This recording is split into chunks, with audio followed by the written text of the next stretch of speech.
guys have Minnesota sports flowing in their veins. Mackie and Judd on SKOR North and SKORNorth.com. Yep. Happy Vikings-Packers week. How are you guys celebrating? Are you just lighting cheese on fire? What are you guys doing here, Judd? I've been grating cheese just for the last 24 hours in my apartment, just all over my nachos, just for S and giggles, just ready. I've got my Michael Beasley's cheese grater that I bought at his estate sale about 9 years ago. Just been using that. Still there? All week. Oh yeah, still there. The toaster's dead, but the cheese grater lives forever. I have Zim at my house with a chalkboard. And he has to write 500 times before he can leave. Is he locked in your basement? I will start Mason Cole. I just have him writing that continually. Since Garrett Bradbury's been activated from the COVID list, I told him 500 times, Zim, I will start Mason Cole. I will start Mason Listen, Cole. I told you guys this on the Wrap with Royce. I think there's half a chance Mason Cole, who had better PFF grades as a guard in Arizona, that they could bump Oli Udoh from right guard, put Bradbury back at center, and Mason Cole starts at guard. 15% chance.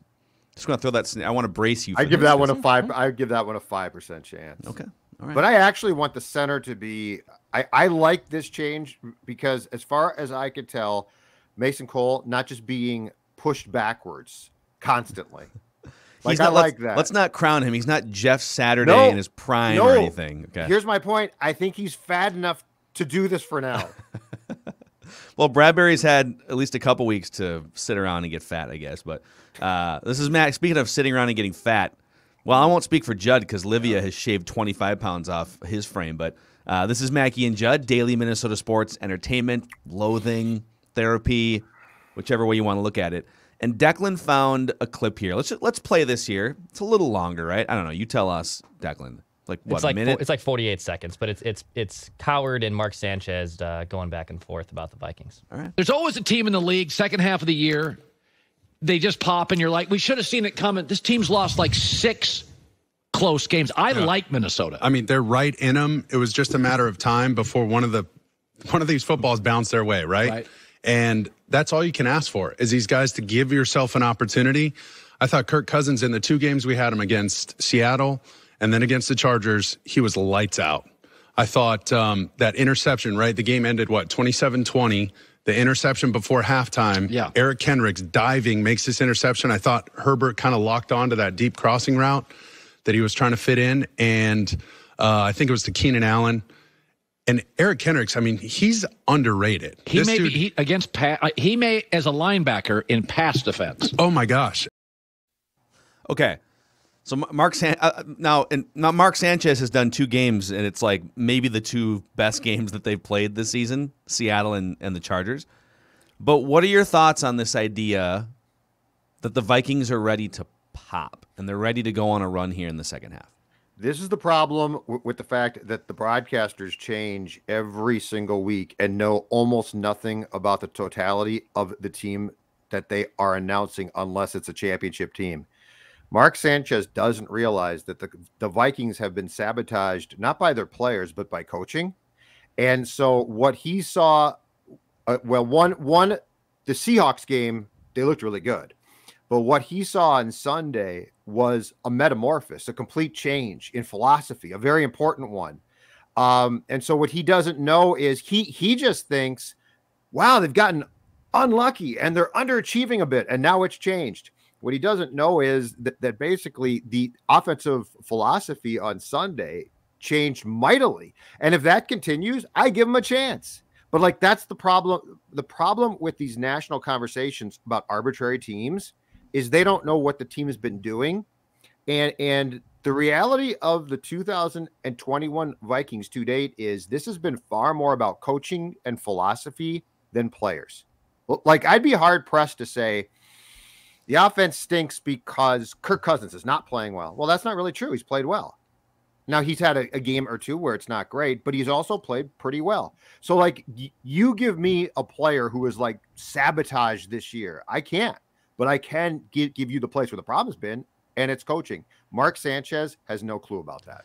There's also, I think, something to be said for not being just immersed, because we are so immersed in this, and the fans are, that we see all the warts and we see the coaching mishaps, and then we assume that, well, all the other teams that are fighting for playoff spots or that are above the Vikings, that, you know, they've got things much better. I mean, even the Rams have gotten smoked a couple of times, and you could argue that they've gotten out-coached. I mean, what happened in San Francisco the other night? That's a Super Bowl contender that just got absolutely embarrassed on national TV. So I partially agree, but then I partially disagree.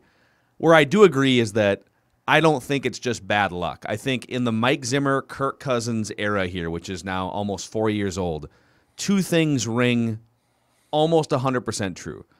They don't beat winning teams.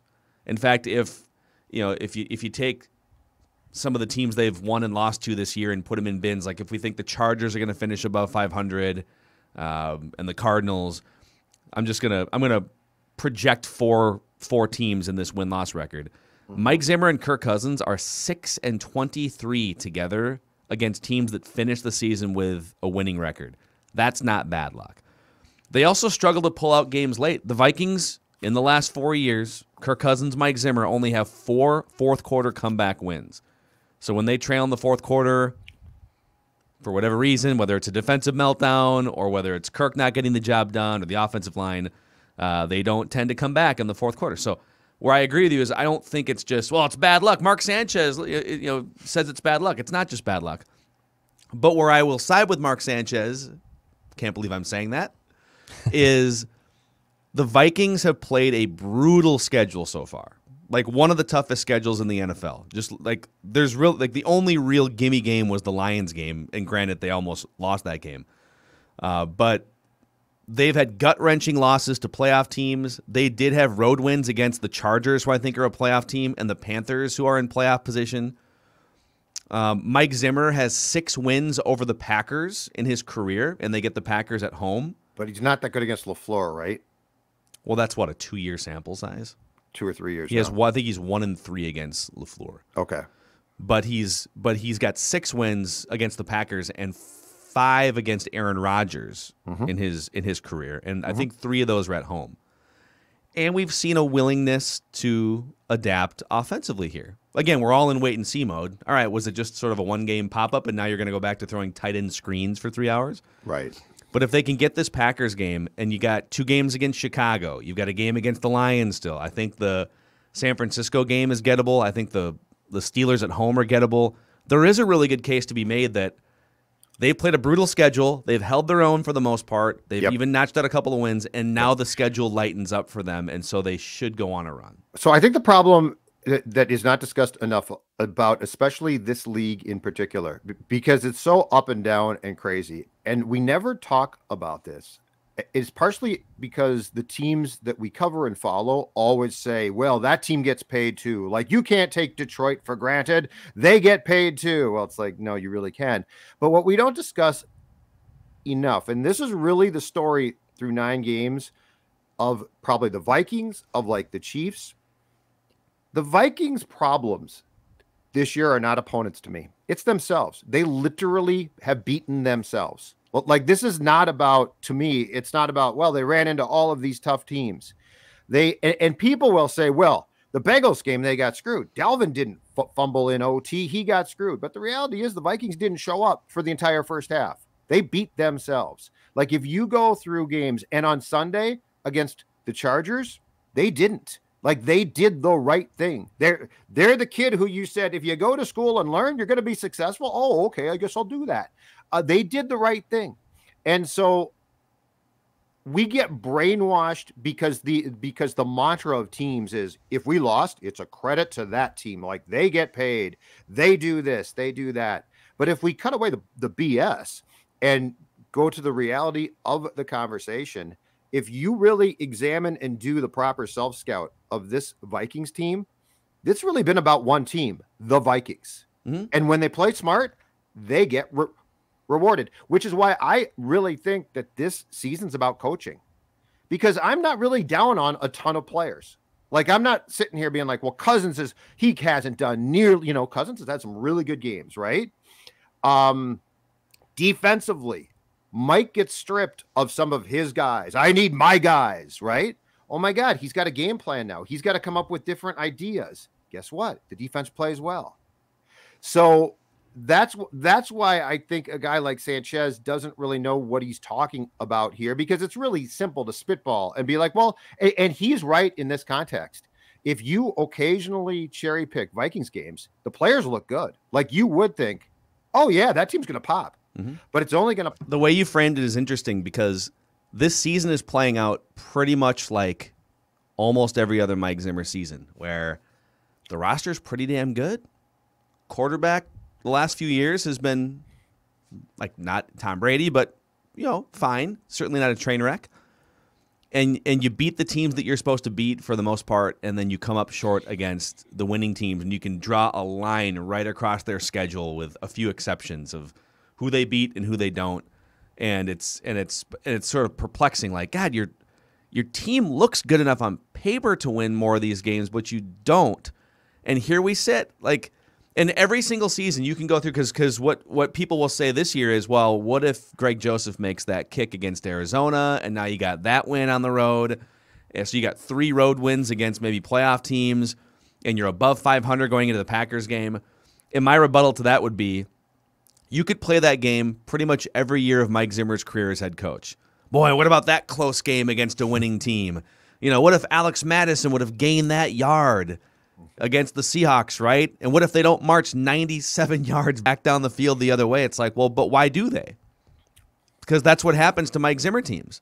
Mike Zimmer teams don't win that game, and they haven't won that game very often. Now, there's a few you could say, well, what about the Saints playoff game? Like, yes, I'm not saying he's never won a tough game. I mean, he does have wins against winning teams, but this season is pretty much exactly in line with the 8 years of Mike Zimmer. You take the outlier NFC Championship season out, right?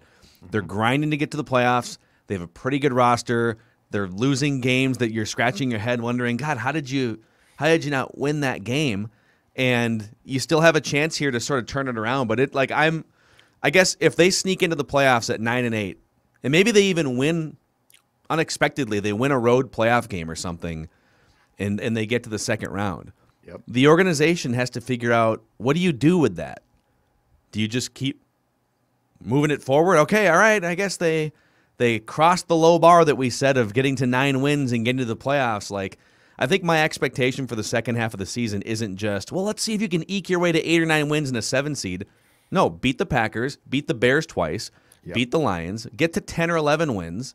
Like, your roster's good enough to get to 10 or 11 wins. Yeah. Especially looking at the schedule. And Absolutely. So I think that's the expectation that we should hold them to. And why do we think that it's going to change too? Because, I mean, the record that you're presenting about Zim versus winning teams is overwhelming right now. Like, it's no longer, hey, it's been 2 years, give them a break, right? It's been, I mean, this is 8 years. If you want to go with eye test or actual sample size, there's enough on both sides.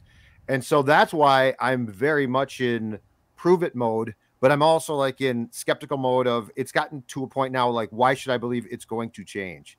And so, but if you look at Mike Zimmer teams, a lot of times I think they beat themselves. I really do. I think it's about them. I think it's an internal thing far more. I mean, the Miracle, if you go back to that game, they collapsed in the second half. Why? They dominated for 2 quarters and they collapsed. They shouldn't have. So when Sanchez says that from a national perspective, I completely get his point. But I'm just saying, from what I feel like, we've seen too much. Like, we know too much. And it makes it very hard to buy in after 8 years to think, well, this is the year it's going to morph and change. Mm-hmm. And I'm just tired of, it's bad luck or the other team gets paid.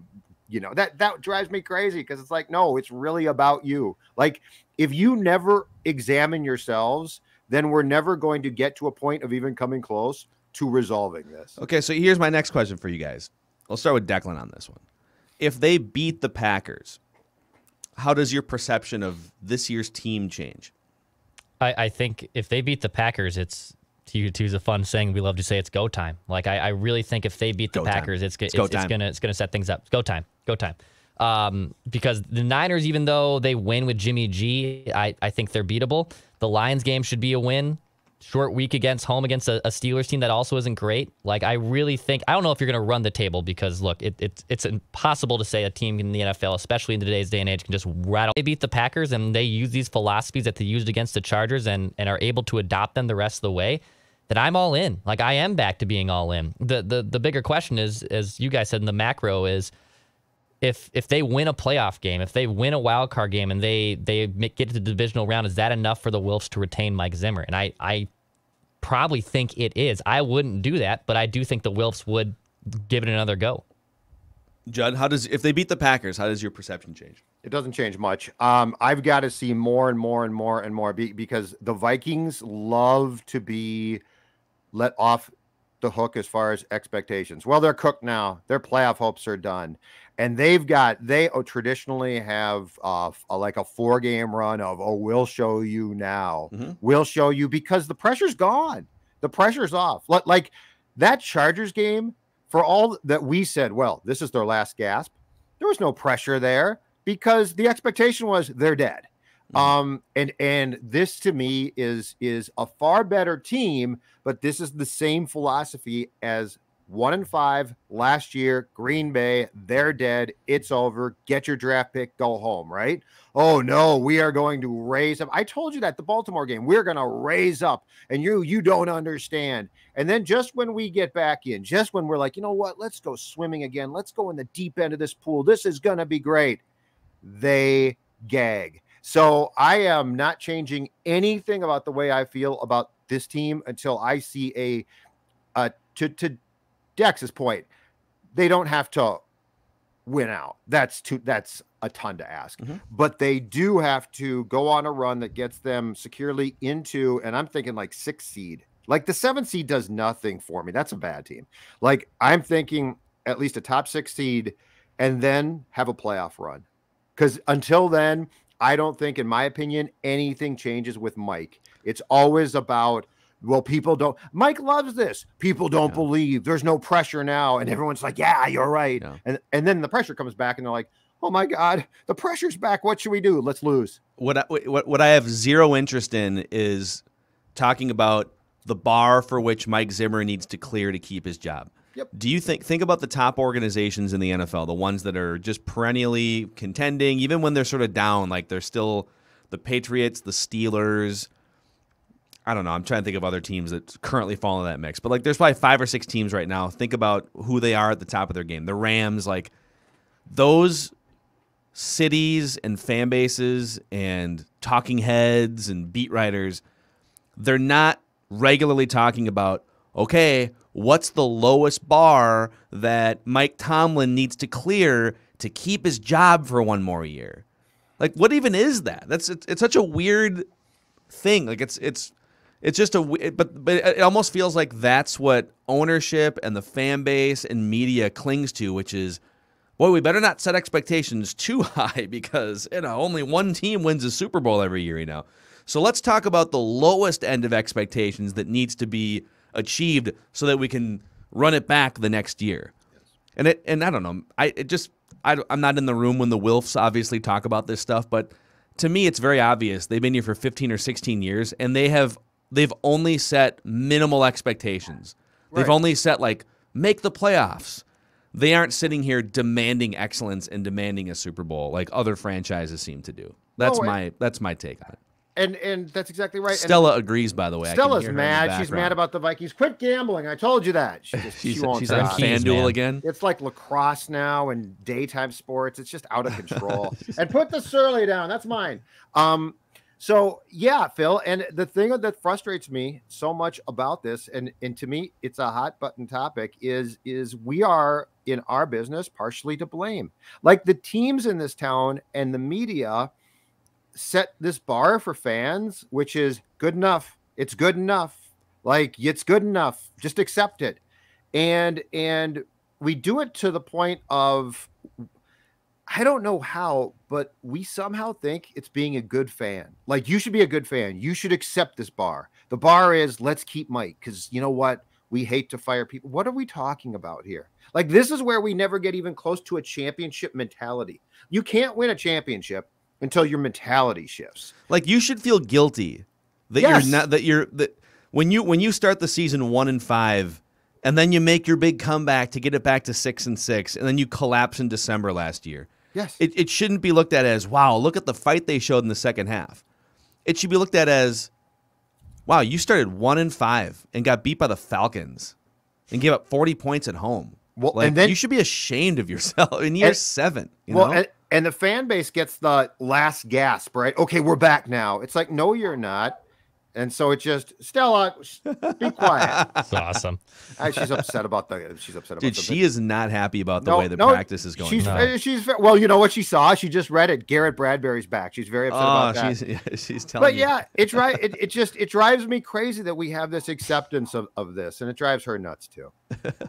I'm gonna shut the door the whole way. No, well, we got to get to write that down anyways here. So maybe we can bring Stella in as a guest listener predictor here. Can we get her on and put subtitles on for her predictions? Subtitles. I think you can see what she's saying right now. Kirk Cousins in 2022. No, you can't do. Move on from Garrett Bradbury. Tell Dad to stop replacing my water with Surly Furious. The dog wants championships. Okay, the dog wants championships, and I don't blame her one bit. All right, write that down. Predictions coming up here on Mackie. Write this down.